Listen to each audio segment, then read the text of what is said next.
pauvre roi de la veuve et de l'orphelin, etc.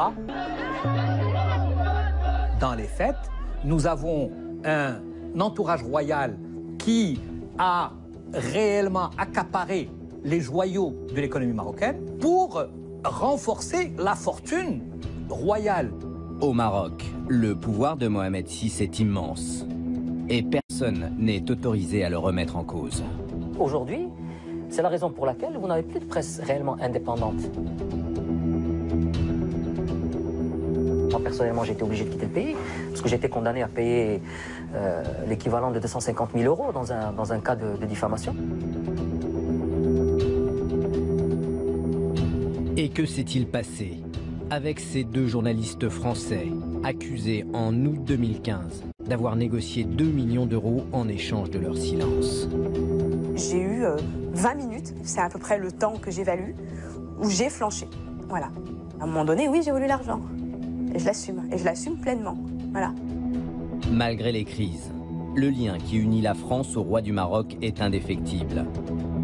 Et au-delà des belles images, que sait-on vraiment de ce pays si stratégique pour tous les gouvernements français successifs, de droite comme de gauche?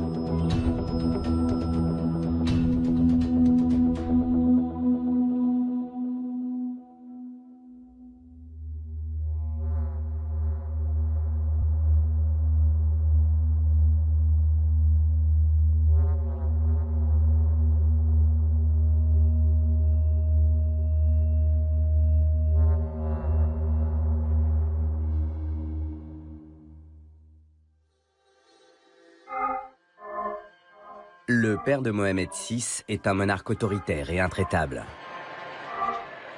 Hassan II va enseigner le métier de roi à son fils aîné comme il dirige le royaume, au doigt et à l'œil. Dans l'ombre de cette figure omniprésente, le prince héritier peine à trouver sa place. Son enfance atypique est rythmée par les voyages et les cérémonies officielles. Grandir sous l'ombre de Hassan II n'est pas facile. Hassan II, c'est une personnalité écrasante et volumineuse à tout point de vue, qui laisse pas beaucoup de marge aux gens. Et en plus de cela, avoir été identifié très tôt par son père comme son successeur, le plaçait dans une position très difficile. Sidi Mohamed, prince héritier du Maroc, encore un enfant.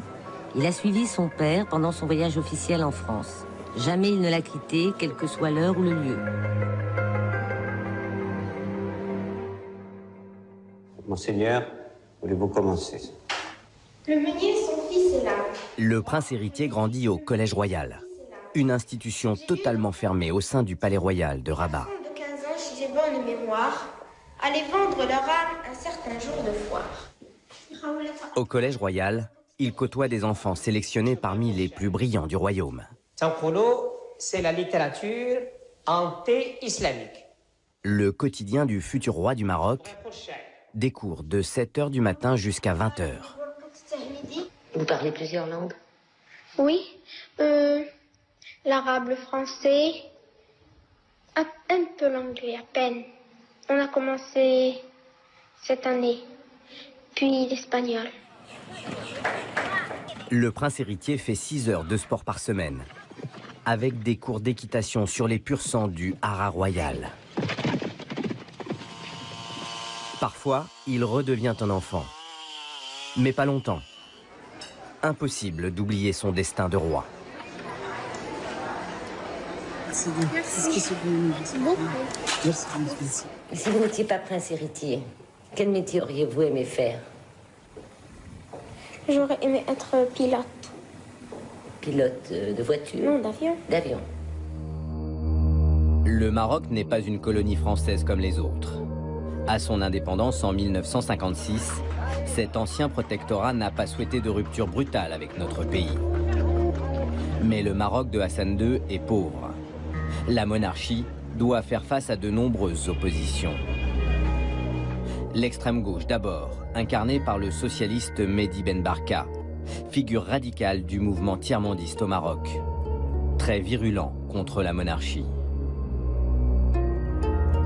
En octobre 1965, Mehdi Ben Barka est enlevé alors qu'il déjeune dans une brasserie du boulevard Saint-Germain à Paris.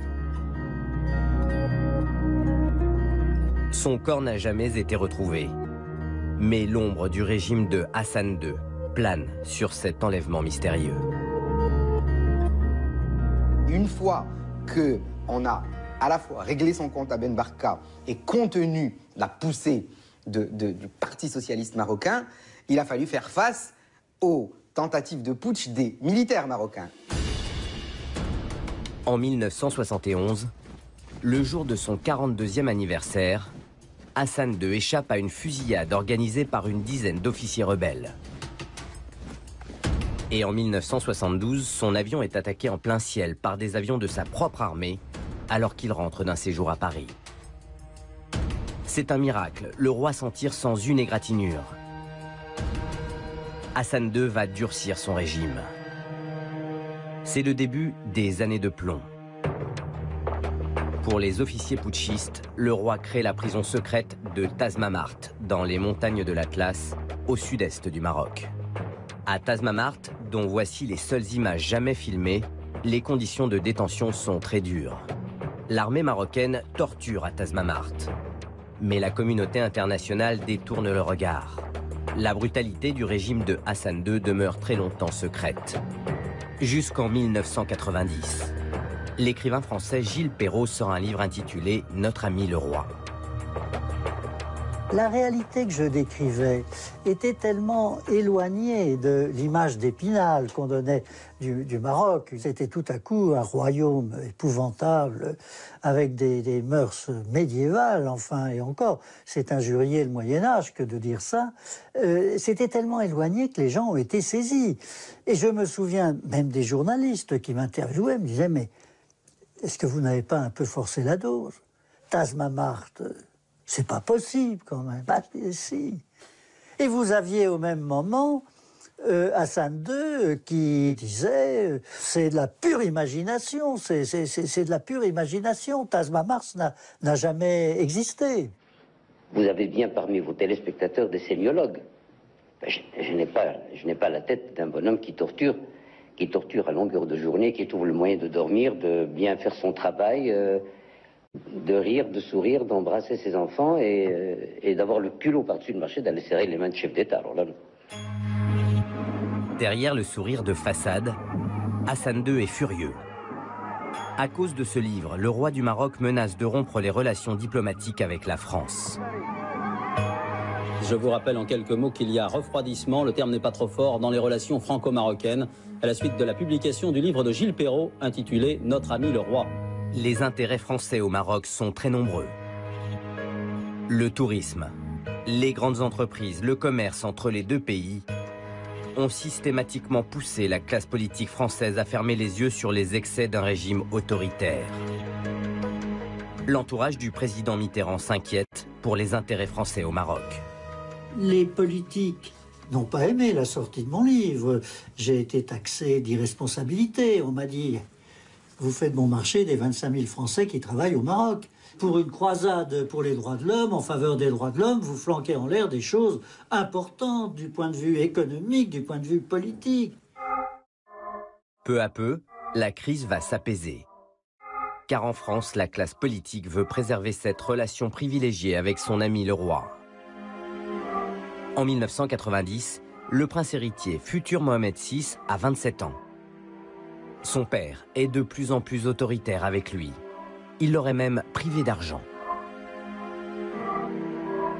Dès qu'il en a la possibilité, le prince héritier fuit le palais. Il parcourt le monde entouré par quelques amis. Comme lui, la plupart sont issus du Collège royal. Hassan II trouve cette vie trop dilettante. Alors, pour suivre tous les faits et gestes de son propre fils, il confie une mission particulière à son homme de confiance, le ministre de l'Intérieur, Driss Basri. Basri connaissait tous les petits dérapages ou les gros dérapages qu'un prince héritier peut commettre. Je crois que c'était insupportable d'être sans arrêt sous le regard ou sous la coupe du ministre de l'Intérieur, enfin qui était l'homme à tout faire, et notamment des basses œuvres de Hassan II. En juillet 1999, Hassan II disparaît après 38 ans de règne, à l'âge de 70 ans. Un deuil national de 40 jours est décrété. Une page se tourne au royaume du Maroc. Lorsqu'il monte sur le trône, Mohamed VI ne sait pas vraiment comment il veut régner. Mais dans la rue, les scènes de liesse succèdent à la tristesse. Elles attestent du changement souhaité par la population. C'est ce que veut expliquer Moulay Hicham à son cousin, le jeune roi du Maroc. Il sollicite un entretien. Le roi est mort, alors vive le nouveau roi et vive les réformes. J'ai dit tout simplement qu'il ne fallait pas interpréter toute la liesse comme un mandat en blanc, qu'il y avait derrière tout cela une attente, qu'il y avait une démonstration de solidarité, d'attachement, mais que derrière cet attachement, il y avait beaucoup d'attentes et beaucoup d'espérance et beaucoup d'aspiration. Ça a duré une petite demi-heure. Il a écouté attentivement, avec respect et courtoisie, et j'ai pris mon chemin. Hassan II ne faisait pas vraiment confiance à son fils. C'est peut-être pour cette raison qu'avant de mourir, il demande à son ami le président français Jacques Chirac de garder un œil sur lui. En mars 2000, c'est d'ailleurs à Paris que le jeune souverain fait sa première visite officielle à l'étranger. Pendant les premières années, il le briefait, il l'invitait souvent à Paris, etc. Et ça finit tout ça par agacer le roi, qui s'est plaint d'ailleurs à droite à gauche. Bon, il était assez grand pour se gérer tout seul. Monsieur le Président, Monsieur le Président, voilà. Majesté, parfait, Majesté, ma tête, merci. Ça devenait peut-être aussi un peu pesant pour le jeune roi, qui avait envie de prendre son envol et de se débarrasser de cette tutelle un peu pesante. Et il a pris vraiment ses distances. Le roi s'affirme. Pour imprimer sa marque, il prend une décision emblématique. Dans son collimateur, Driss Basri, le ministre de l'Intérieur de son père. Celui qui, pendant des années, l'avait espionné. Militant des droits de l'homme au Maroc, Fouad Abdelmoumni a connu la prison pendant 5 ans sous le régime de Hassan II. Le ministre de l'Intérieur, qui était l'exécutant des basses œuvres du père, était réputé ne pas aimer Mohamed VI, ne pas considérer qu'il avait la carrure d'un roi. Mohamed VI congédie Driss Basri du jour au lendemain. Ça a été extrêmement payant en termes d'image, puisque on associait la répression et les années de plomb à Driss Basri comme l'exécuteur, et donc c'était donner des gages d'engagement pour la démocratie et les droits humains. Le jeune roi incarne d'abord l'ouverture. D'emblée, il construit son image de souverain moderne, bien dans son époque. Pour communiquer, il se sert d'abord d'une arme efficace auprès du peuple marocain, sa femme, Lalla Salma. C'est une première au Maroc, l'épouse du roi devient un personnage public. Elle apparaît partout dans la presse. Au palais royal, les conseillers façonnent l'image d'un roi proche du peuple. Ils inventent une formule, le roi des pauvres. Mohamed VI ne fait pas uniquement de la communication. Il engage aussi son pays sur la voie de la réforme. Le roi s'attaque au code de la famille. Sur le statut des femmes, la loi change. En 2004, les Marocaines obtiennent de nouveaux droits. Une révolution pour un pays très conservateur. Cette réforme, elle était très attendue. Elle donnait, par exemple, pour le divorce, pour la garde des enfants, enfin pour le statut en général de la femme marocaine. Il y a plein de choses qui ont facilité vraiment la vie des Marocaines. Mohamed VI fait bouger les lignes. En 2004, il crée l'instance Équité et Réconciliation. C'est une reconnaissance pour les victimes de torture et les familles de disparus sous le régime de son père, répressif et violent envers ses opposants politiques. 16 000 dossiers vont être instruits publiquement par cette commission. Spécialiste du Maroc, Ignace Dal est l'un des premiers à rencontrer les anciens prisonniers enfermés dans les bagnes de Hassan II. Le roi a créé cette instance équité et réconciliation pour satisfaire le souhait de très nombreux Marocains de tourner la page des années de plomb, qui avait quand même concerné des dizaines de milliers de personnes, des milliers de disparus, des milliers de morts, des milliers d'anciens détenus politiques qui avaient souffert profondément dans leur chair et souvent des familles qui avaient perdu des proches, etc. Il y a eu d'ailleurs des sommes considérables qui ont été débloquées pour indemniser toutes ces familles et notamment les anciens prisonniers de Tazmamart. Plus rapidement, Mohamed VI va changer toutes les têtes du régime. Ses nouveaux conseillers sont des amis de jeunesse. Comme lui, beaucoup sont issus du Collège royal. Fouad Ali El Imma, par exemple. Ami intime du roi, très influent, il devient le nouveau visage sécuritaire du royaume. Le deuxième homme qui compte désormais au Maroc, c'est Mounir Majidi. Officiellement, c'est d'abord le secrétaire particulier du nouveau monarque. Mais à partir de 2002, Mounir Majidi devient le grand argentier de Mohamed VI. Il tient les rênes de la holding royale. La holding royale est une société financière qui appartient à la famille du roi. Elle détient des participations dans de nombreuses grandes entreprises de l'économie marocaine, dans tous les secteurs stratégiques du pays. L'agroalimentaire, les mines, la grande distribution, les assurances et même la télévision. Mohamed VI hérite de la holding royale de son père, Hassan II, qui ne s'en occupait pas vraiment. Trop absorbé à combattre ses opposants politiques et à consolider sa stature d'homme d'État. Mohamed VI, lui, va rapidement montrer son appétit pour les affaires. Mohamed VI n'a pas été façonné par l'obligation de survivre. Il avait donc le loisir de s'intéresser à d'autres problématiques, celles de l'économie au niveau national, et il avait plus de loisir de développer, de fructifier son patrimoine personnel. Lorsqu'il hérite de la holding royale, Mohamed VI veut augmenter les bénéfices. Ces hommes vont rendre les entreprises beaucoup plus rentables.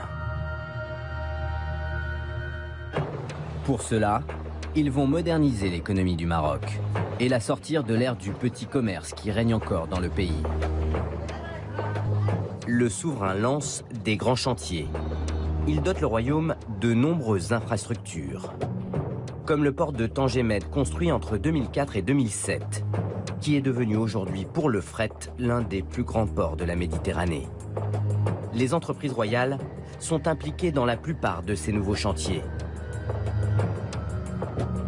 Karim Tazi possède une entreprise textile de 1200 salariés. Il a vu grandir l'emprise de la holding royale sur l'économie marocaine. L'enfer est pavé de bonnes intentions. Je crois qu'au départ, il y avait vraiment la conviction, peut-être l'illusion, que le développement des holdings royales pouvait servir de locomotive à l'économie nationale. Malheureusement, là où la bonne intention est devenue infernale, c'est qu'à ce moment-là, il y a eu ce qu'on considère au Maroc comme étant une dérive affairiste.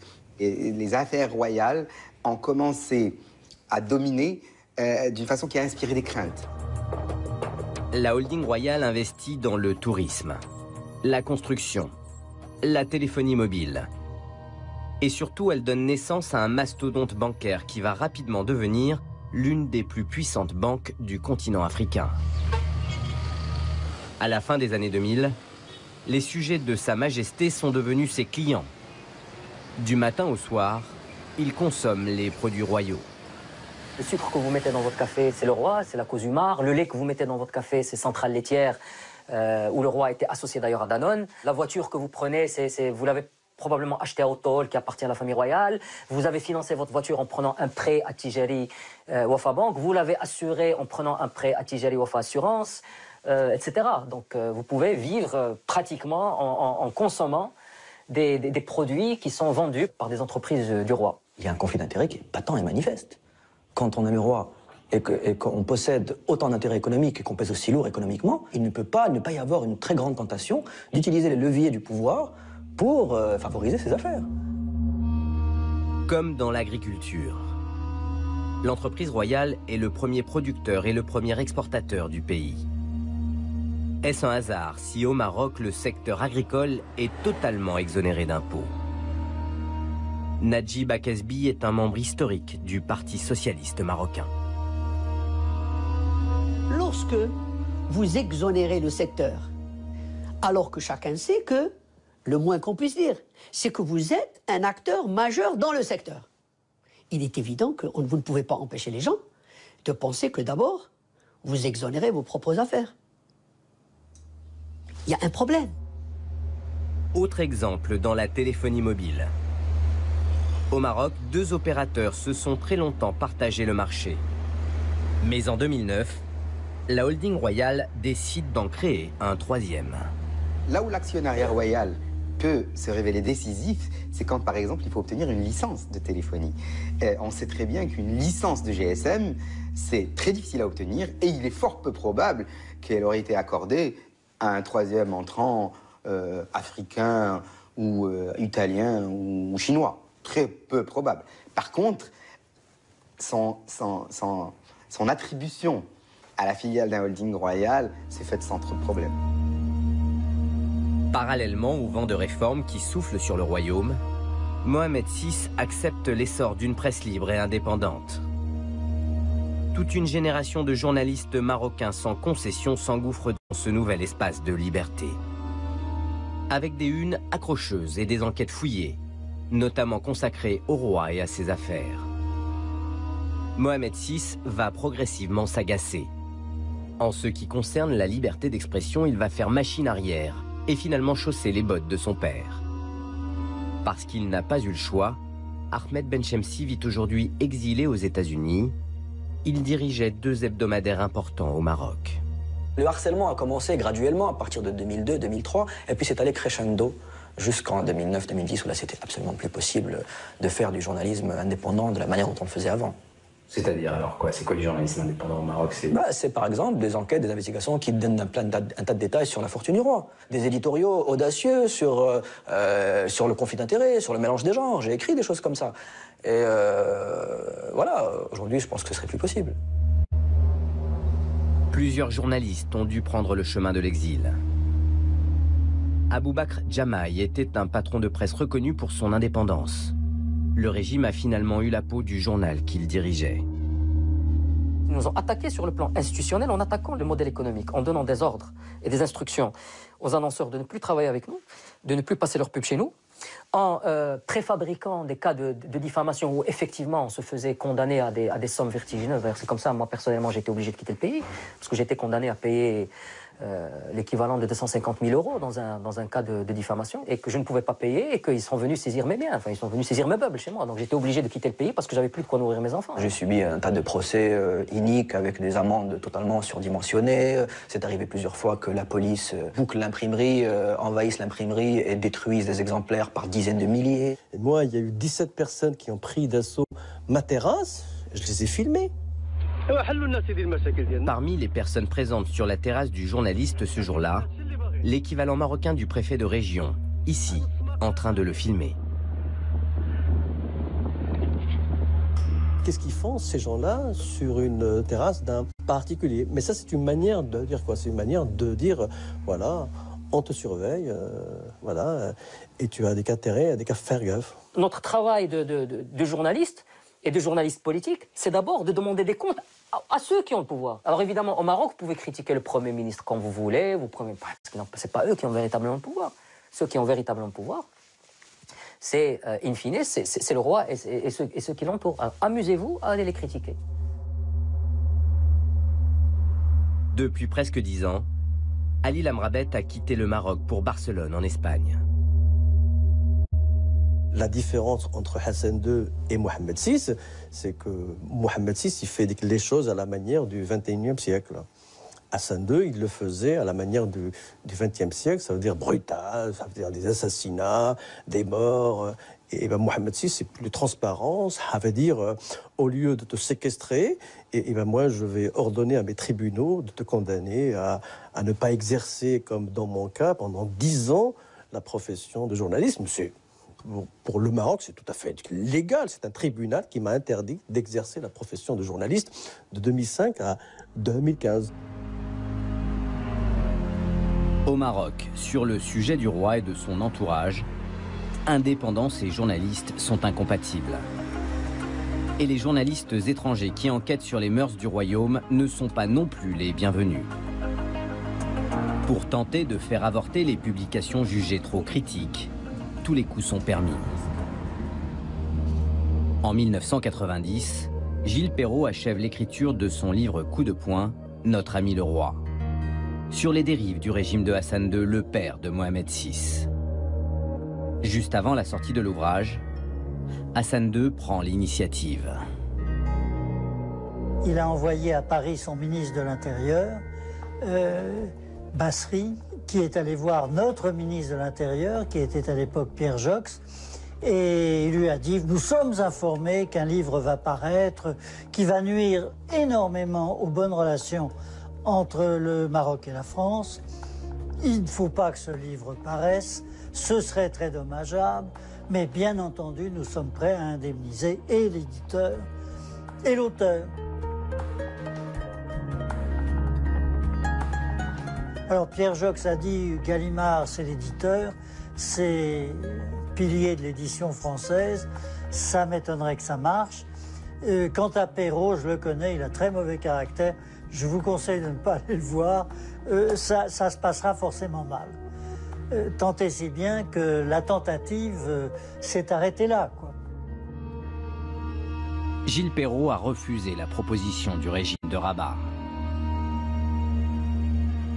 À Paris, une autre histoire d'argent a fait couler beaucoup d'encre. Celle des journalistes français Éric Laurent et Catherine Graciet.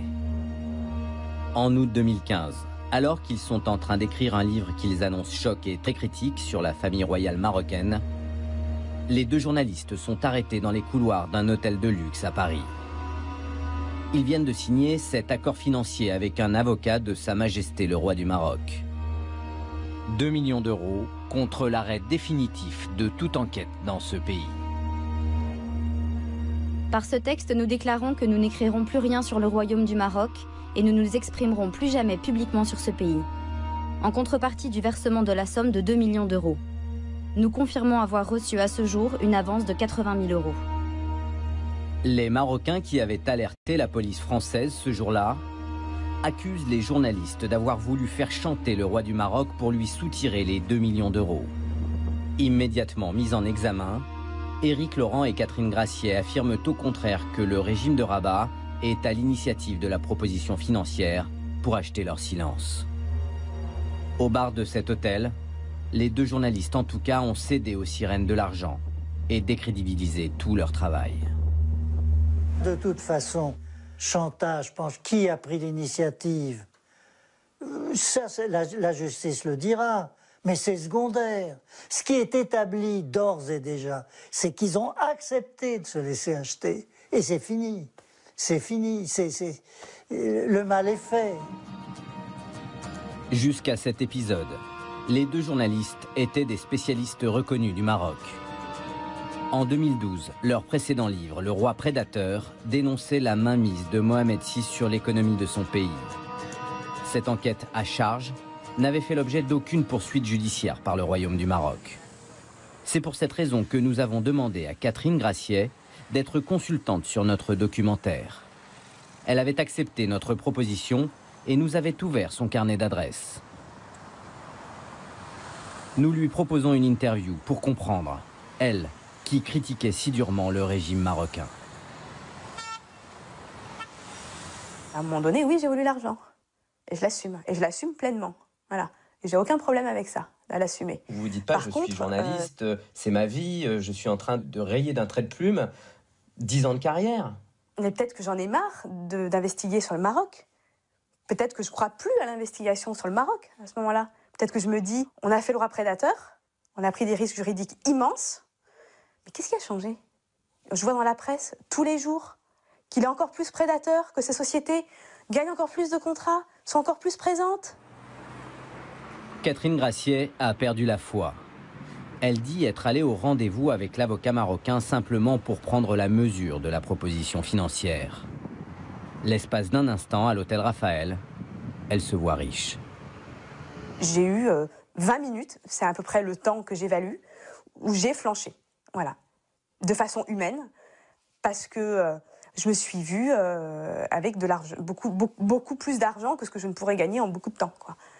Voilà. Vous ne dites pas, c'est quand même malhonnête ce que je suis en train de faire, je ne vais pas pouvoir me regarder dans la glace?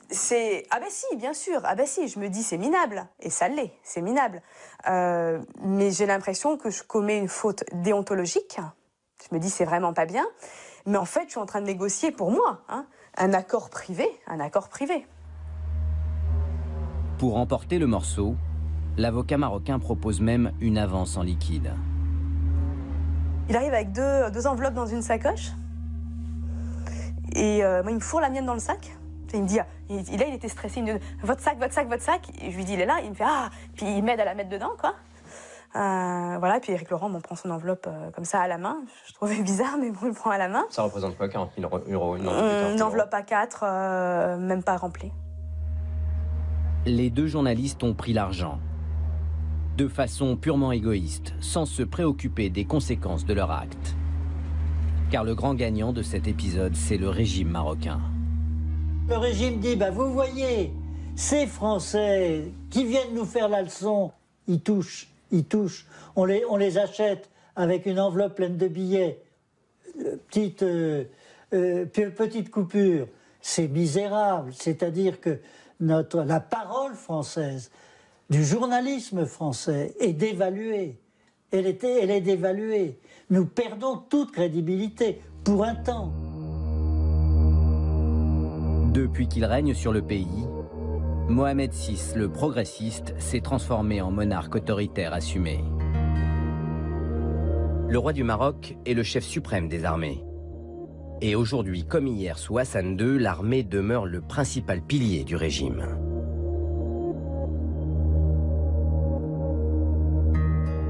L'armée au Maroc coûte, d'après les estimations de la CIA, 5,1% du PIB.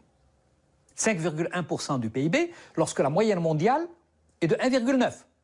Ça veut dire que nous avons un système Maroc dans lequel l'armée coûte 3,2 points de PIB de plus que ce qu'elle aurait coûté dans un pays normal.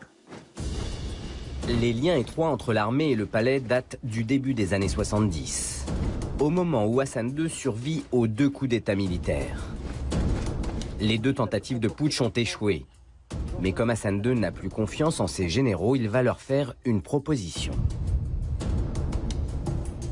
Suite à ces 2 coups d'État, le roi avait réuni l'essentiel de ses officiers. Il leur a explicitement dit « faites de l'argent et oubliez la politique ».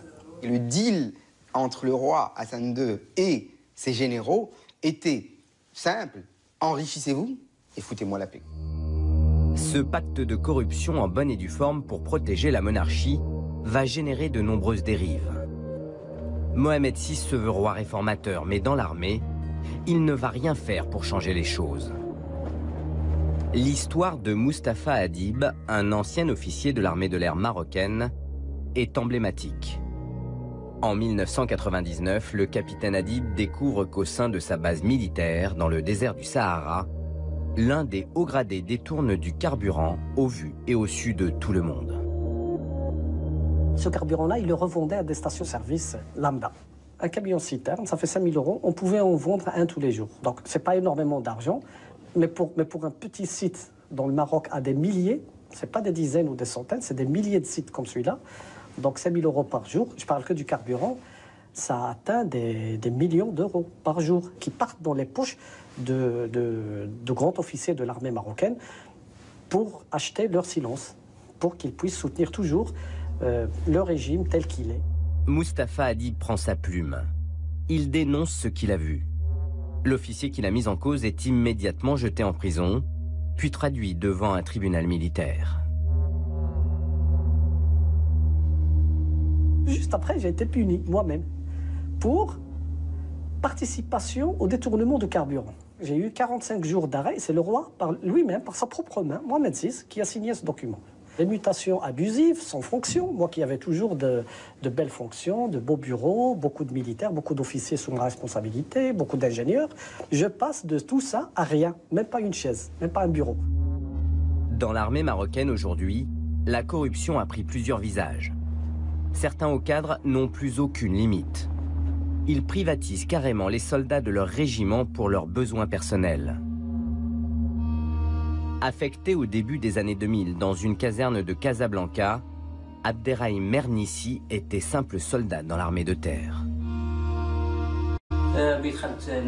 Après une année passée dans l'armée, le chef de la caserne m'a affecté en tant que planton dans sa propre maison. J'étais sous les ordres de sa femme. Elle me demandait de faire des tâches ménagères. Je m'occupais même de sa tortue. Je n'avais pas mon mot à dire. Je devais exécuter les ordres. Lorsque le soldat Mernissi refuse d'exécuter les ordres, il est emprisonné pendant 6 mois. Traduit devant un tribunal militaire, il est ensuite accusé de violence sur son supérieur, puis inculpé pour vol et trahison, avant d'être finalement exclu de l'armée.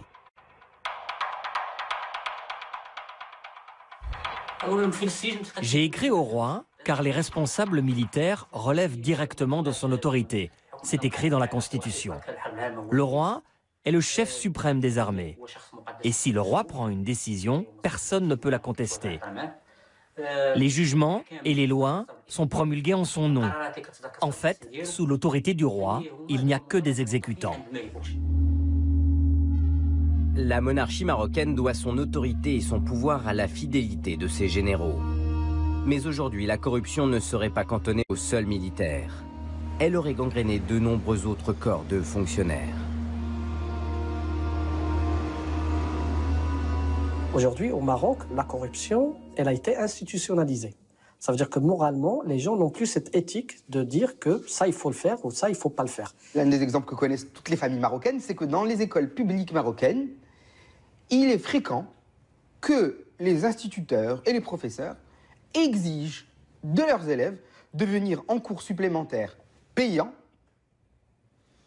à l'école même, le cours supplémentaire étant dispensé par le prof lui-même.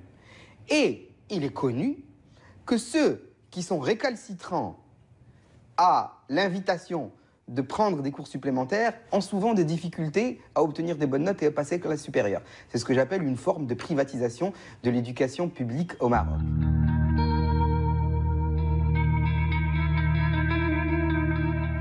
Je ne pense pas du tout qu'en haut lieu et qu'au palais, le roi soit ravi de cette situation. Mais le courage pour confronter tous ces lobbies a souvent manqué jusqu'ici. Manque de courage ou volonté de rester dans le statu quo. Car c'est vers les affaires que le roi et ses hommes sont entièrement tournés. Après avoir investi dans les nouveaux secteurs de la banque ou de la téléphonie mobile, ils vont rendre la holding royale encore plus rentable. Depuis l'époque de Hassan II, de nombreuses grandes entreprises françaises occupent des positions avantageuses sur le marché marocain. Au début du règne de Mohamed VI, le groupe Auchan, par exemple, est associé à la holding royale dans les chaînes d'hypermarchés Marjane et Assima. À la direction de Marjane et d'Assima, les Français et les Marocains ont exactement le même nombre de représentants, et donc le même pouvoir. Les hommes du roi vont changer cet accord. En mars 2006, la holding royale prend de façon arbitraire, contre l'avis d'Auchan, la majorité absolue à la direction de Marjane et Assima. La holding royale devient de fait l'unique décisionnaire. Alors en 2007, après avoir protesté en vain, le groupe Auchan prend la décision de quitter le Maroc. La holding royale rachète immédiatement toutes les parts des enseignes Marjane et Assima. La façon dont le coactionnaire marocain a obtenu gain de cause était un peu brutale, parce qu'on a un peu forcé le coactionnaire français à céder ses parts Et c'est ça qui a été mal vécu. Le risque que vous avez en vous associant à un partenaire qui peut agir hors la loi, hors la transparence, hors les règles, hors les conventions, c'est que vous n'avez jamais de certitude sur le lendemain. À l'époque, pour expliquer leur démarche, les hommes du roi affirment vouloir maroccaniser l'économie de leur pays. Autrement dit, prendre leur destin en main. C'est ce que des proches du roi ont expliqué au banquier français Jean Perlevade. Avec sa banque, il a travaillé comme conseiller de la holding royale. Il y avait une volonté de défense des intérêts marocains. Une fois de plus, les Français, comme beaucoup d'étrangers, ont tendance à se comporter comme en terrain conquis. C'était le cas d'Auchan? C'était en tout cas l'accusation qui était proférée à l'égard d'Auchan.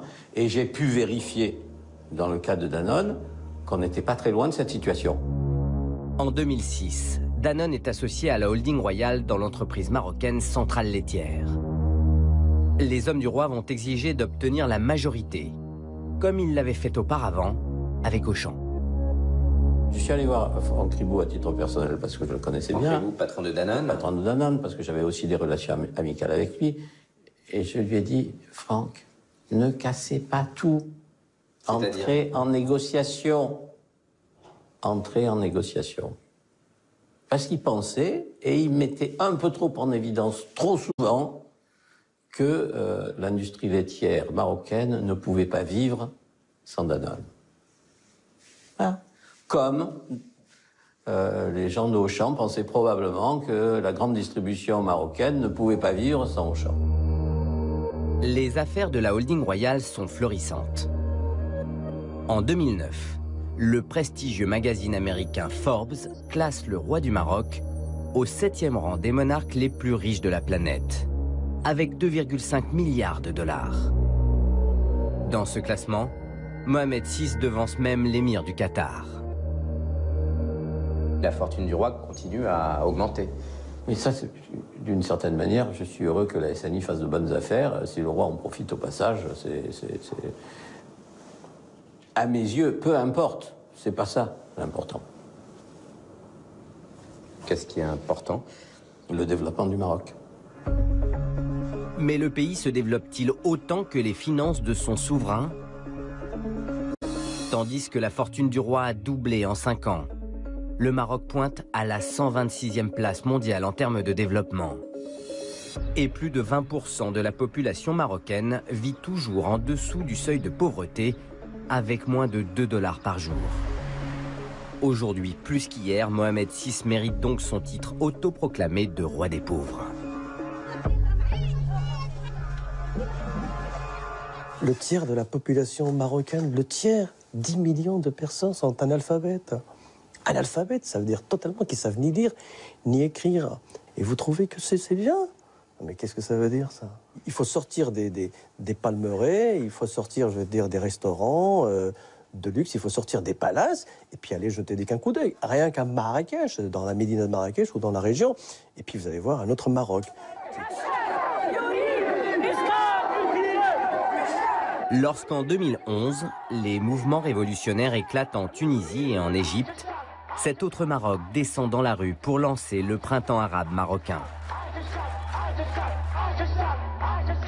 Comme toute révolution, c'est des revendications sociales.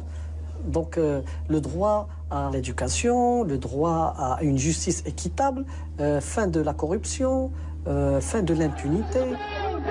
Le mouvement du 20 février qui mène la tentative révolutionnaire marocaine demande à la fois plus de démocratie et la fin de la corruption.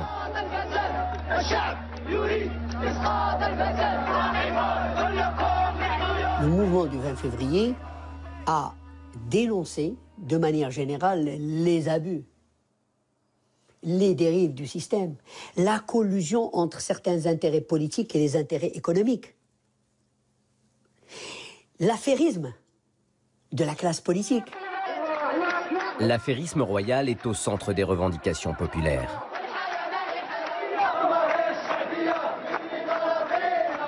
La holding royale, symbole de cette dérive affairiste, est représentée dans les manifestations par une pieuvre tentaculaire. Sur les banderoles, Mounir Majidi, le grand argentier du roi, est directement mis en cause.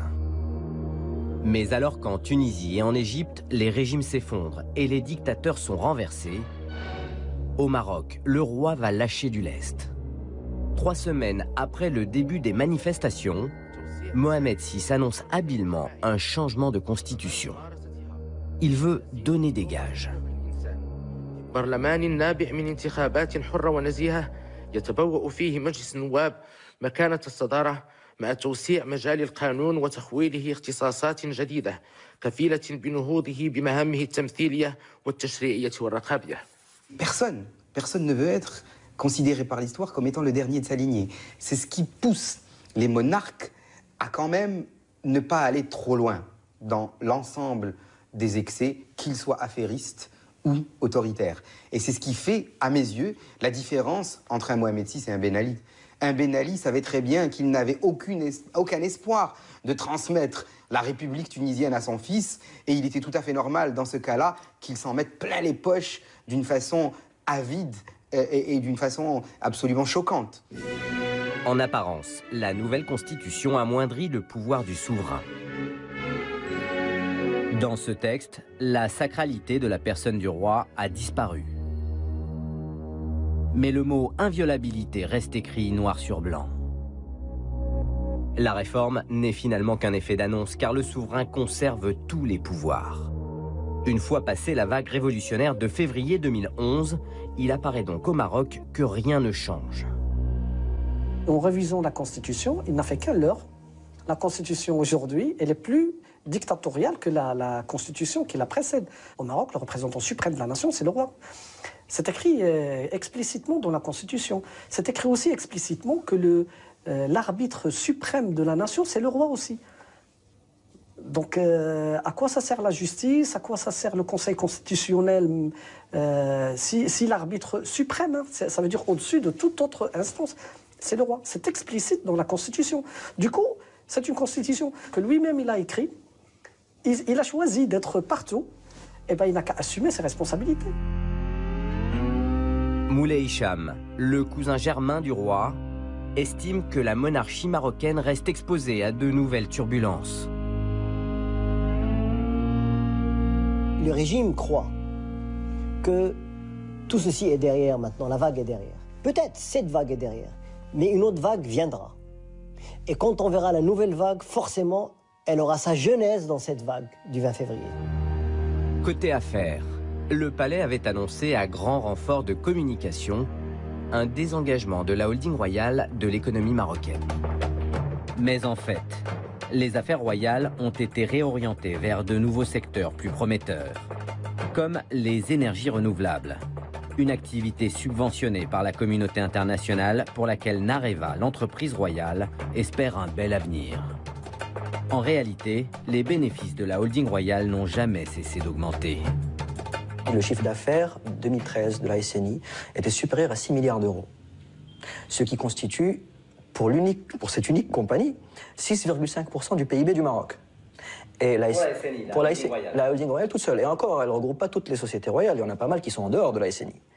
Bon, les chiffres qu'on connaît, c'est ceux de la SNI, et c'est déjà pas mal. C'est quand même plus de 6 milliards d'euros, ça fait 6,5% du PIB. Et la SNI, elle est contrôlée à 60% par le roi et sa famille. Mohamed VI peaufine son image de souverain moderne et tolérant. Mais que sait-on vraiment de l'état des libertés publiques dans le royaume? À Paris, pour de nombreux responsables politiques, le souverain est un partenaire historique et privilégié, comme l'était avant lui son père Hassan II. Il y a les enjeux économiques, les 55 000 Français qui travaillent au Maroc et les multiples entreprises installées dans le pays. Les pouvoirs français successifs ont toujours su préserver cette relation stratégique, quelles que soient les épreuves et les crises traversées au cours du temps.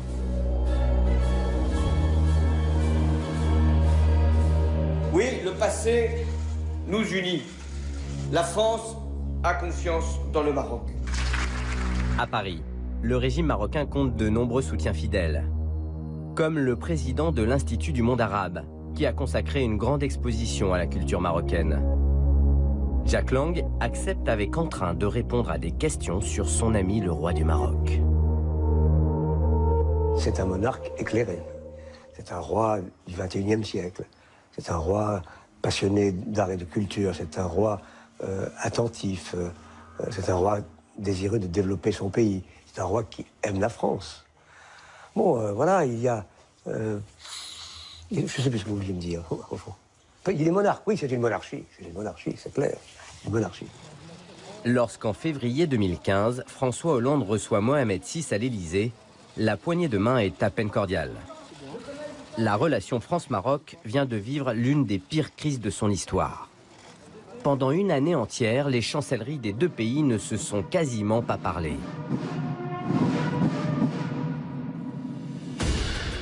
Celui par qui la brouille est arrivée, c'est Zakaria Moumni, un sportif marocain champion du monde de boxe thaïlandaise en 1999. Zakaria Moumni dérange au Maroc. Il a plusieurs fois dénoncé la corruption au sein de la fédération de boxe thaï. Il est devenu la bête noire du régime. Alors, lorsqu'il demande le poste de conseiller sportif auquel lui donne automatiquement droit son titre de champion du monde, Zakaria Moumni essuie une fin de non-recevoir des autorités marocaines. La situation va se dégrader jusqu'à devenir un conflit ouvert. Un jour de 2010, alors qu'il rentre au Maroc, il est interpellé par des policiers à l'aéroport de Rabat. Il va être séquestré dans un centre de détention. Ils ont commencé à me taper, à me tabasser, dit direct sur le visage, électrocuté. Après, on m'a mis par terre. Ils ont mis une barre en fer sous mes chevilles. Ils l'ont ligoté. Il y avait des bourreaux, deux bourreaux de chaque côté qui soulèvent. Les autres, ils me maintiennent sur le torse. Et les autres, ils me tapent avec des barres en fer fines et des câbles. Et ça a duré 4 jours. J'étais privé de sommeil, privé de nourriture, privé d'eau, de l'eau. Et quand ils versaient de l'eau sur moi, c'est là où je chopais quelques gouttes pour boire. On me disait tout le temps sans arrêt que ici, c'est l'abattoir de Sa Majesté, que ici, on va te découper, on va faire de toi de la viande hachée et tu sortiras dans des boîtes de cancer. Et à ce moment-là, avec la rage, j'ai enlevé le bandeau sur mes yeux. Et là, je vois en face de moi le directeur de la DGST marocaine, Abdellatif Hamouchi, qui était présent dans la salle. Il m'a vu, il est parti en courant, il a quitté la pièce. Ils ont commencé à me dire « T'as vu qui? T'as vu qui ?» J'ai dit « Je vais personne, j'ai vu personne. » Abdellatif Hamouchi, patron du renseignement marocain, est un homme estimé par le roi. À Rabat, il joue un rôle clé dans la lutte contre le terrorisme islamique. Pour l'équilibre de son régime, Mohamed VI a besoin d'Abdellatif Hamouchi. En 2014, Zakaria Moumni va déposer une plainte contre Hamouchi. Mais il va déposer sa plainte en France. Il n'a pas confiance dans la justice de son pays. Pour assurer sa défense, Moumni n'a pas eu de mal à convaincre Patrick Baudouin, président d'honneur de la Fédération internationale des droits de l'homme. Il y a des certificats, des attestations qui montrent les troubles qui subsistent de cette période terrible, des 4 jours qu'il a passés à Témara torturé. Donc moi je suis vraiment convaincu qu'il l'a été, et d'autant plus convaincu que ce n'est pas un cas unique, c'est une pratique qui demeure assez répandue au Maroc, même si elle est moins courante, moins violente, moins systématique qu'elle ne l'a été à l'époque d'Hassan II. C'est là-dessus d'ailleurs que joue beaucoup le Maroc pour dire, voyez, ça va mieux chez nous, on a fait des progrès. Le parquet de Paris va accélérer la procédure. Et en février 2014, alors qu'Abdellatif Hamouchi se trouve en visite privée à la résidence de l'ambassadeur du Maroc à Paris, le juge d'instruction envoie des policiers lui remettre une convocation au tribunal. Choqué par le traitement réservé à son homme de confiance, le roi va créer un incident diplomatique et rompre la coopération judiciaire avec la France. Un juge entouré de policiers se rend à la résidence privée de l'ambassadeur. Il n'y avait aucune urgence. Et surtout, c'est au mépris des codes et règles diplomatiques. C'est une atteinte à la souveraineté même du pays.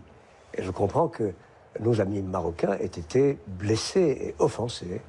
Alors ensuite, il a fallu trouver une solution pour réparer. En février 2015, Bernard Cazeneuve, ministre français de l'Intérieur en visite à Rabat, va faire un geste étonnant vers le régime. La France avait déjà eu l'occasion de distinguer M. Hamouchi en 2011 en lui attribuant le titre de chevalier de l'ordre de la Légion d'honneur Elle saura prochainement lui témoigner à nouveau son estime en lui remettant cette fois les insignes d'officier de la Légion d'honneur. La prudence la plus élémentaire, la décence, aurait quand même commandé de ne pas faire ce geste symbolique fort, consistant à le promouvoir, puisqu'il était déjà chevalier, au grade d'officier de la Légion d'honneur, qui doit être réservé à des gens de préférence irréprochables. Abdelatif Hamouchi a toujours nié les faits reprochés par Zakaria Moumni. Dans son dernier rapport, Amnesty International dénonce 173 cas de torture au Maroc entre 2010 et 2014. Comme Zakaria Moumni, plusieurs autres victimes présumées ont déposé plainte en France. Les faits de torture dont on parle n'ont pas été aujourd'hui avérés. Ceux dont les plaintes dont on parle, les plaintes dont on parle. Elles sont en instruction. Mais pour vous? Mais pas pour moi, je n'ai pas été témoin. Écoutez, franchement, je suis juriste, je suis professeur de droit, je me fonde sur des faits. S'il y a des faits de torture, qu'ils soient réprimés, qu'ils soient condamnés, mais ne me demandez pas de me transformer en Sherlock Holmes, en enquêteur, en journaliste. Aujourd'hui encore plus qu'hier, pour lutter contre le terrorisme islamiste, la France a besoin du Maroc, d'Abdelatif Hamouchi et de ses puissants réseaux. Un renseignement émanant des services secrets marocains aurait par exemple mis les enquêteurs français sur la piste de l'organisateur présumé des attentats du 13 novembre 2015 à Paris. Le 20 novembre 2015, François Hollande remercie officiellement Sa Majesté Mohamed VI. Mais bien sûr qu'il y a le terrorisme, et bien sûr qu'il faut lutter contre le terrorisme, évidemment. Mais tout de même, on ne peut pas laisser faire n'importe quoi au nom de cette lutte. La corruption qui règne au Maroc, ce spectacle de ces riches qui sont toujours plus riches, tandis que les pauvres sont toujours plus pauvres. Mais c'est donner du grain à moudre aux islamistes, parce que ça dégoûte les gens. Au cours des 16 premières années de son règne, Mohamed VI a modernisé son pays. Mais il a aussi et surtout développé ses affaires et sa fortune personnelle. Elle est aujourd'hui estimée par le magazine américain Forbes à 5,7 milliards de dollars. Malgré la réforme constitutionnelle de 2011, la monarchie marocaine continue de cumuler tous les pouvoirs sans partage. Moi, mes convictions personnelles, c'est que je crois en une monarchie parlementaire. Je crois en une monarchie parlementaire parce que je crois que la seule manière dont on peut marier hérédité et démocratie, c'est avec une monarchie parlementaire. Mais c'est une affaire de conviction.